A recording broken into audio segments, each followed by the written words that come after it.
انشاءاللہ تعالیٰ آج گردے کی پتھری کے حوالے سے بات کریں گے، اور گردے کی پتھری کے حوالے سے کافی مریض آتے ہیں اور آپریشن کے باوجود ان کا مسئلہ حل نہیں ہوتا۔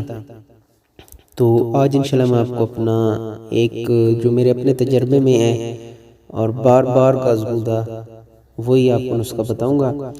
تو بھائیو اس حوالے سے اگر پتھری بڑی ہے تو سب سے پہلے سلفر 1 ایم کی ایک خوراک آپ لے لیں۔ اس کے بعد آپ نے مکمل یہ دوائی شروع کرنی ہے۔ سب سے پہلے بربرس ویگرس کیو، کینتھرس کیو، سارسپریلا کیو، ہیڈرنجیا کیو، سب کے 5-5 قطرے دن میں 3 مرتبہ لینے ہیں، کھانا کھانے سے پہلے آدھے کپ پانی کے ساتھ۔ اور لائکوپوڈیم 200 دن میں 3 قطرے صرف ایک بار زبان پر ڈال لینے ہیں۔ چاول، ٹماٹر، انڈا، پالک، ان چیزوں کو بند کر دیں۔ پانی زیادہ سے زیادہ لیں۔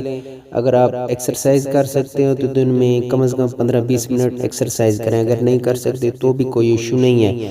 ٹھیک ہونے کے بعد آپ نے چینا ایک ہماری ہومیوپیتھک میڈیسن ہے، اس کی 1 ایم طاقت میں آپ نے صرف 3 خوراکیں لینی ہیں۔ مطلب ایک خوراک آپ نے ایک دن لینی ہے، پھر ایک خوراک 8 دن بعد دوبارہ لے لیں، تیسری خوراک پھر 8 دن بعد لے لیں۔ اس طرح آپ نے لینی ہے 3 خوراکیں، انشاءاللہ تعالیٰ آپ کو دوبارہ پتھری کی شکایت نہیں ہوگی۔